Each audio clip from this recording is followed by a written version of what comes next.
आप सभी मेरे सभी प्यारे छात्र छात्राओं, बबुआ और बबुनियों को सुप्रभात। तो हम लोग जो है हिंदी व्याकरण का अध्ययन कर रहे हैं और मैंने आप लोगों को बताया था कि हिंदी व्याकरण के कुल 5 भेद होते हैं। कितना भेद होता है? 5, है ना। वर्ण विचार, शब्द विचार, वाक्य विचार, चिन्ह विचार और छंद विचार। और हम सबको एक एक करके सबका अध्ययन करना है। पिछले कुछ प्रमुख कक्षाओं में मैंने आप लोगों को वर्ण विचार का विस्तृत अध्ययन कराया है।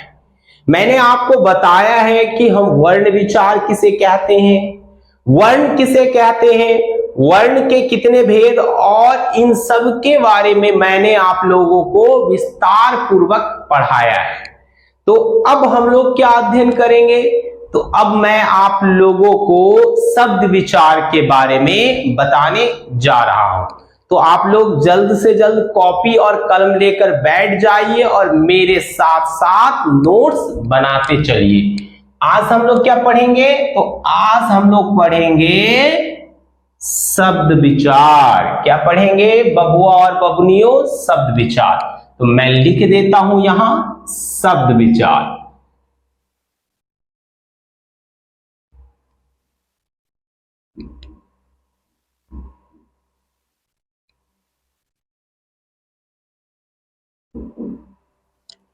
यदि साउंड से संबंधित अर्थात ध्वनि से संबंधित आपको कोई समस्या हो तो आप इसके लिए मुझे कमेंट कर सकते हैं। पिछले कुछ क्लासेस में बच्चों की शिकायत थी कि सर थोड़ा आवाज में प्रॉब्लम है।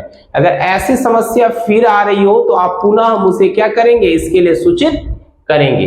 तो बबुआ और बबुनी लोग, अब यहां मैंने जो बोर्ड के ऊपर लिखा है, आपका जो ये श्वेत पट है जिसको आप सफेद बोर्ड कहोगे, व्हाइट बोर्ड, इस बोर्ड के ऊपर जो मैंने शब्द लिखा हुआ है वो हिंदी व्याकरण का दूसरा भाग है ना, जिसे मैं या आप लोग शब्द विचार कहते हैं। तो अब हमारे मन में एक प्रश्न आएगा ना कि सर शब्द विचार किसको कहते हैं, है या नहीं? हाँ बबुनी लोग, ये प्रश्न हमारे मन में आएगा और संभवतः यह प्रश्न आपके मन में भी उत्पन्न हो रहा होगा कि शब्द विचार हम किसे कहते हैं। जिस प्रकार वर्णों का अध्ययन वर्ण विचार कहलाता है, उसी प्रकार हम शब्दों के अध्ययन को शब्द विचार कहेंगे। आपको किसी भी प्रकार की दुविधा नहीं होनी चाहिए। किसके अध्ययन को? तो शब्दों के अध्ययन को। किसके अध्ययन? शब्दों के अध्ययन को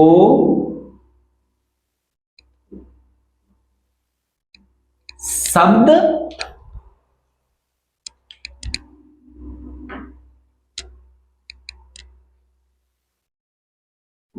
विचार कहा जाता है। किसके अध्ययन को? तो शब्दों के अध्ययन को शब्द विचार कहा जाता है। तो पुनः अब हमारे मन में एक प्रश्न आएगा कि सर शब्द किसको कहते हैं। जब हम जानेंगे कि शब्द किसको कहते हैं तभी तो समझ पाएंगे कि हम शब्दों में किसका अध्ययन करेंगे या शब्द विचार में हम किसका अध्ययन करने वाले हैं। तो हमारा दूसरा प्रश्न क्या है बबुआ, जो हमारे मन में उत्पन्न हो रहा है? हमारा प्रश्न है कि शब्द किसे कहते हैं।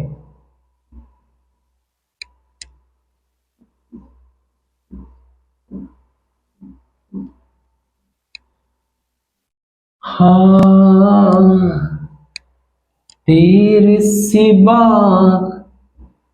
कौन मेरा कृष्ण कन्हैया। तो अब प्रश्न आ गया ना हमारे पास। जब प्रश्न है तो हमें इसका उत्तर भी स्वयं ढूंढना है, स्वयं ज्ञात करना है कि शब्द किसे कहते हैं। तो बबुआ और बबुनी लोग वर्णों के वैसे समूह, देखिए जब बहुत सारे वर्ण एक साथ आएंगे तो इसी को हम कहेंगे वर्णों का समूह। अब वर्ण तो आप पढ़ चुके हो, वह मूल ध्वनि जिसके टुकड़े या खंड नहीं किए जा सकते हैं। तो जब ये बहुत सारे वर्ण एक साथ आएंगे तो क्या बनाएंगे, वह समूह बनाएंगे। और कैसा समूह, तो जानिए आप, वर्णों के वैसे समूह जो सार्थक होता है, अर्थात जिसका पूर्ण अर्थ आता हो उसे ही हम शब्द कहते हैं। तो मैं लिख दूं यहां, वर्णों के सार्थक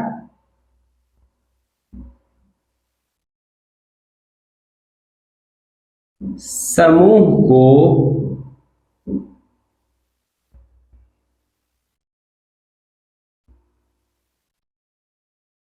शब्द कहा जाता है।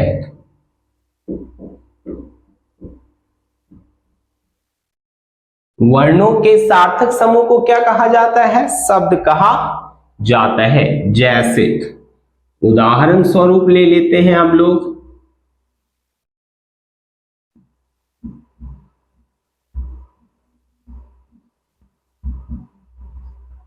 जैसे गाय।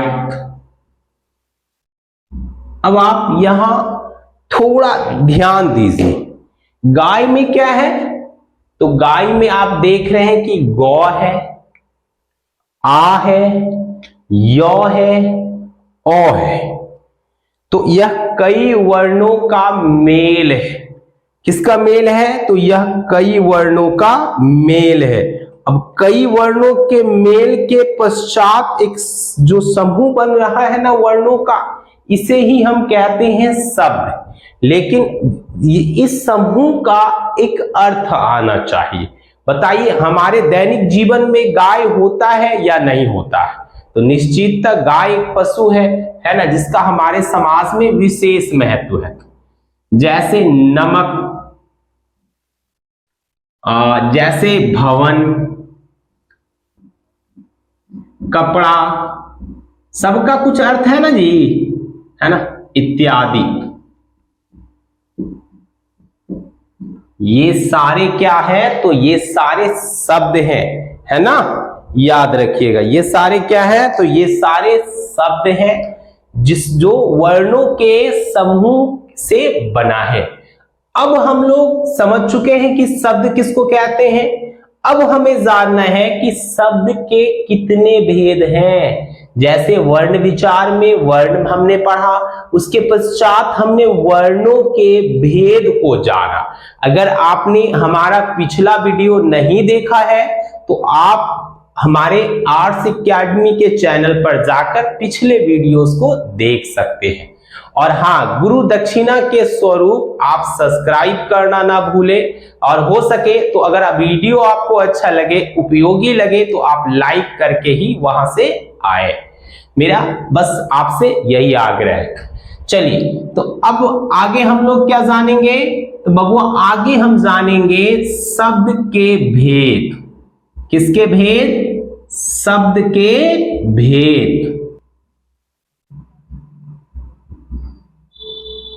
जितने भी अंग्रेजी के छात्र हैं ना, वह जान लीजिए कि इसी शब्द के भेद को अंग्रेजी में हम लोग पार्ट्स ऑफ स्पीच कहते हैं।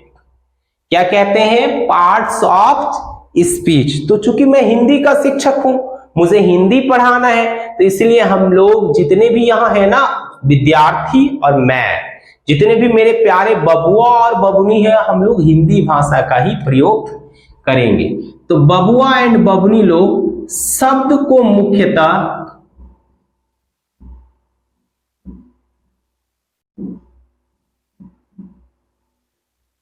चार आधारों पर बांटा जाता है।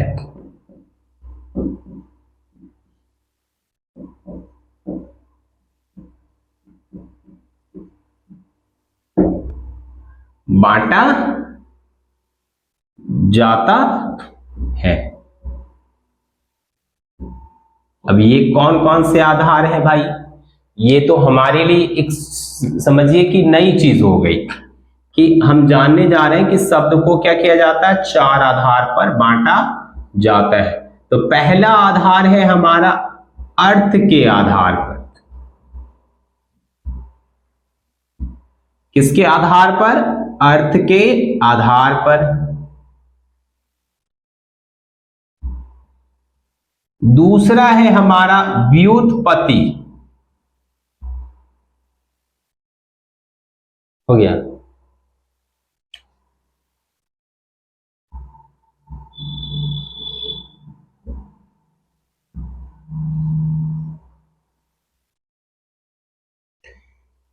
तीसरा भेद है हमारा उत्पत्ति के आधार पर। इसके आधार पर? उत्पत्ति के आधार पर। और चौथा भेद है बबुआ एंड बबुनी लोग बनावट या रूपांतर के आधार पर। बनावट या रूपांतर के आधार पर। ठीक, तो चौथा क्या है आपका? बनावट या रूपांतर के आधार पर। अब हम लोग एक एक करके इन सभी भेदों का क्या करेंगे? विस्तार पूर्वक अध्ययन करेंगे। तो सबसे पहला भेद क्या है बबुआ एंड बबुनी लोग? तो सबसे पहला भेद है अर्थ के आधार पर। सबसे पहला जो बांटा गया है उसका आधार है अर्थ के आधार पर। अब अभी आप लोगों को मैंने बताया कि जो भी शब्द होते हैं ना, उसका एक विशेष अर्थ होता है। क्या होता है? कोई भी शब्द होता है उसका क्या होता है? एक विशेष अर्थ होता है और वह समूह होता है। किसका समूह होता है? तो वर्णों का समूह। किसका समूह? वर्णों का समूह होता है। वो किसका समूह होता है? तो वर्णों का समूह होता है। जैसे मैं एक शब्द यहां लिख रहा हूं, यह है गाय। यह क्या है? तो यह है गाय। आपको भली भांति इसको अच्छे से समझना है। तो आप पाओगे कि गाय में गौ, ओ प्लस ओ प्लस यो प्लस ओ, इतने वर्णों का क्या किया गया है? तो उपयोग किया गया है। अब बताइए आप, यदि मैं इन वर्णों को जो है अव्यवस्थित क्रम में लिख दूं, जैसे मैं यो को पहले ले लेता हूं, फिर मैं ओ ले लेता हूं, फिर मैं गौ ले लेता हूं, और फिर मैं ओ प्लस ओ या आ भी आप ले सकते हो। एक साथ आप ओ प्लस ओ के जगह क्या ले सकते हो? या ले सकते हो। तो हमारा शब्द बनेगा यगा। बताइए क्या यह शब्द है ना? तो यह शब्द नहीं है। यदि हम इसको शब्द की श्रेणी में रखें तो इसको हम कहेंगे निरर्थक शब्द। कैसा शब्द? निरर्थक शब्द। कैसा शब्द? निरर्थक शब्द, अर्थात वैसा शब्द जिसका कोई भी अर्थ नहीं आता हो।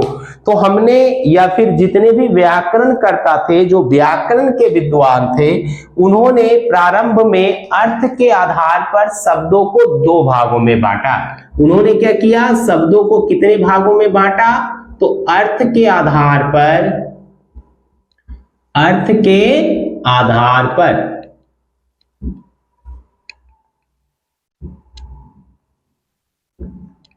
अर्थ के आधार पर, ये याद रखना है। तो इसके आधार पर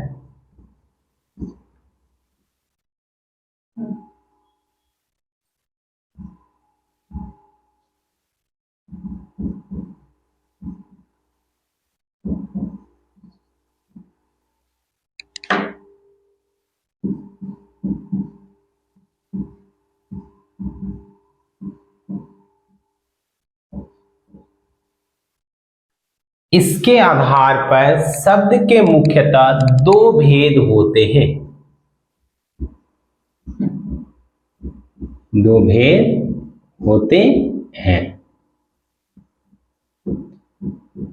पहला क्या है? बबुआ एंड बबनियों। तो हमारा पहला है सार्थक शब्द।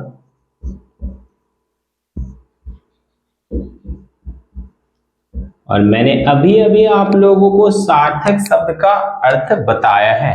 वैसे शब्द जिसका कुछ अर्थ आता हो, वैसे शब्द जिसका कुछ अर्थ आता हो या जिसका अर्थ आता है, वैसे ही शब्द को हम सार्थक शब्द कहते हैं।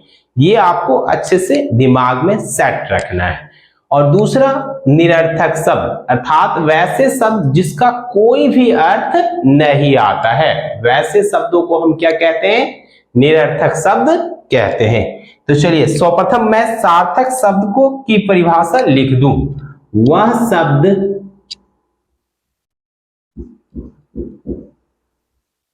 जिसका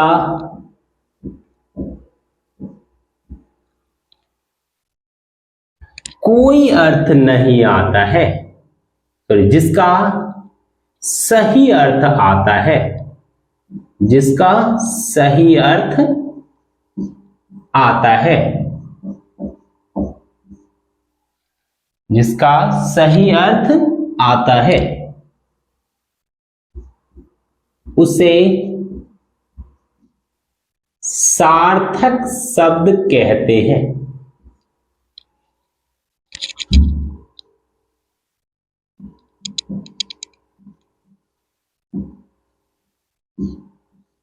कहते हैं। उदाहरण स्वरूप क्या हो जाएगा?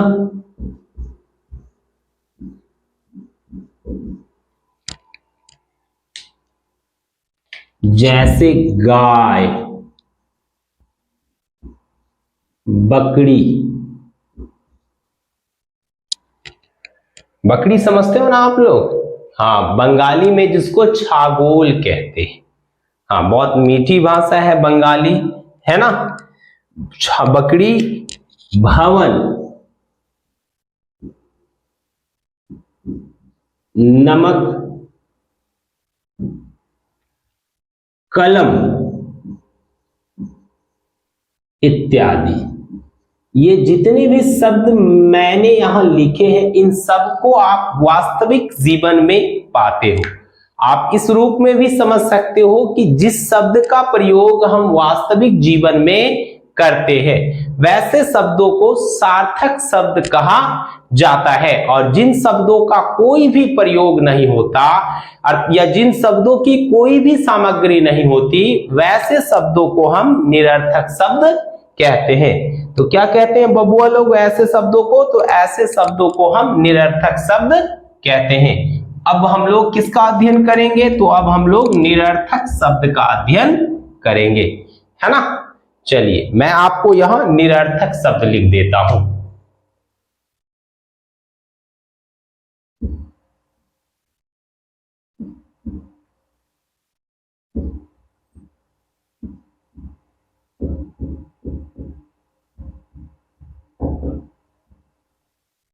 क्या हो जाएगी इसकी परिभाषा?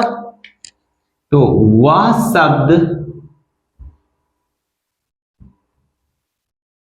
जिसका कोई अर्थ नहीं आता है,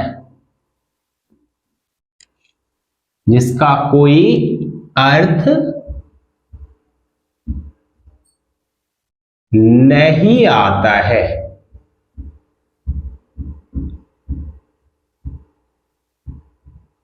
आता है, उसे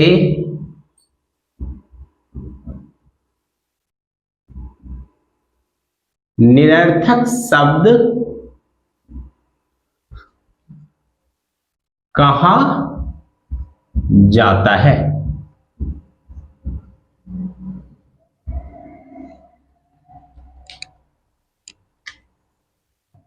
उदाहरण स्वरूप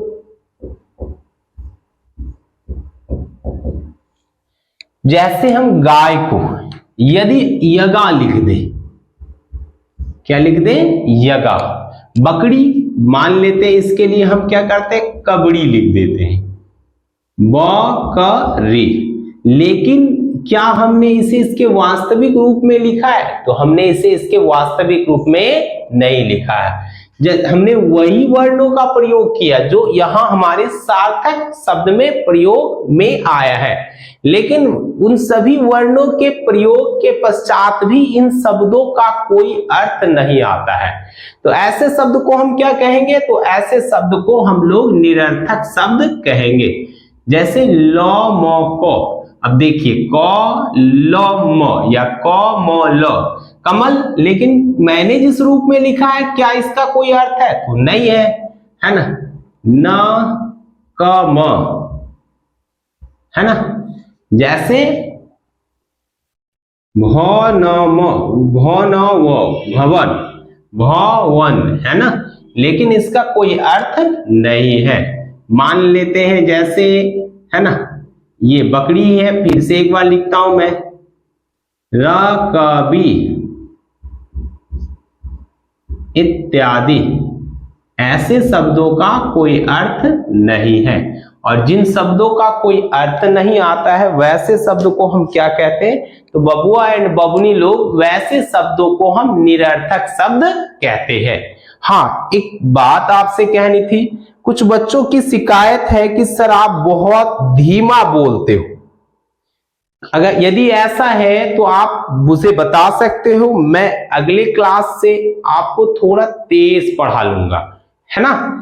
तो इस चीज पर भी आप क्या कीजिए अपने कमेंट जाहिर कीजिए, ठीक ना। देखिए ये तो था आपका अर्थ के आधार पर शब्द के दो भेद, एक सार्थक शब्द और दूसरा निरर्थक शब्द। अब हमें जानना है उत्पत्ति के आधार पर शब्द के भेदों, लेकिन उसके पहले हम जानेंगे व्युत्पत्ति के आधार पर शब्द के कितने भेद होते हैं। तो दूसरा ले लेता हूं मैं। दूसरा में क्या है बबुआ एंड बबुनी लोग? तो व्युत्पत्ति के आधार पर,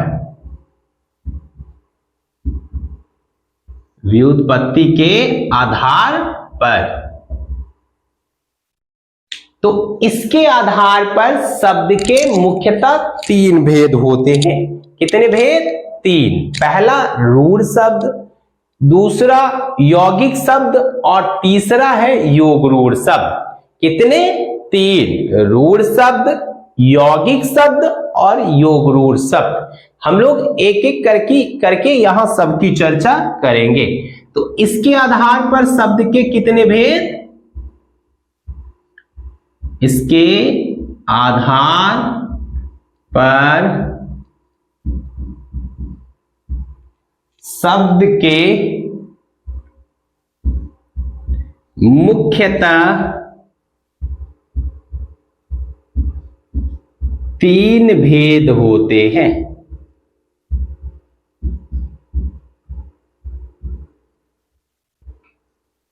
कितने भेद होते हैं? तीन भेद। सबसे पहला क्या है? तो सबसे पहला है आपका रूढ़ शब्द। रूढ़ शब्द। दूसरा है आपका यौगिक शब्द।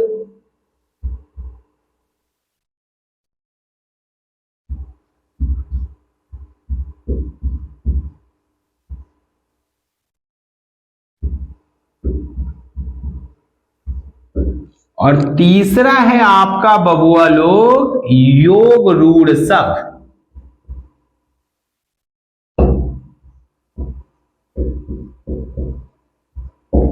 योग रूढ़ शब्द। तो एक एक करके हम लोग इन तीनों की चर्चा क्या करते हैं? यहां कर लेते हैं। पहला क्या है आपका? तो पहला रूढ़ शब्द। देखिए यहां लिखा हुआ भी है रूढ़ शब्द। देखिए रूढ़ शब्द किसको कहते हैं, है ना। रूढ़ शब्द उन शब्दों को कहा जाता है जिसके टुकड़े या खंड करने पर, अर्थात जिसको तोड़ने पर प्रत्येक में से किसी भी खंड का कोई भी अर्थ नहीं आता है। तो मैं लिख सकता हूं वैसा शब्द या वह शब्द जिसके टुकड़े करने पर, टुकड़े करने पर किसी भी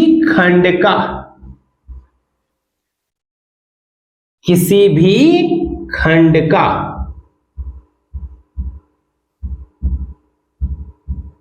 अर्थ नहीं आता हो,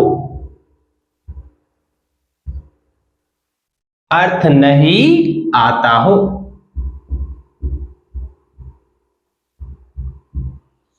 तो ऐसे शब्दों को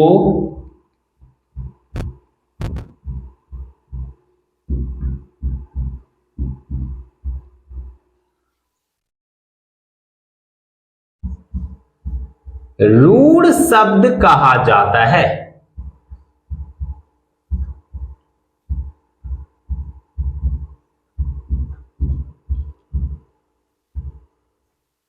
क्या कहा जाता है? रूढ़ शब्द कहा जाता है। अब उदाहरण स्वरूप हम लोग क्या क्या ले सकते हैं? जैसे मैं लेता हूं कल। अब आप कल को तोड़कर देखो, कॉल लॉ। क्या कॉल लॉ का कोई अर्थ है? कोई अर्थ नहीं है, ना कॉ का कोई अर्थ आएगा और ना ही लॉ का। दूसरा रात, रात और रात, इसको भी तोड़ दो, अब किसी भी खंड का कोई अर्थ नहीं आएगा। जैसे दिन, है ना? जैसे थाली, लोटा, है ना? थाली, लोटा इत्यादि।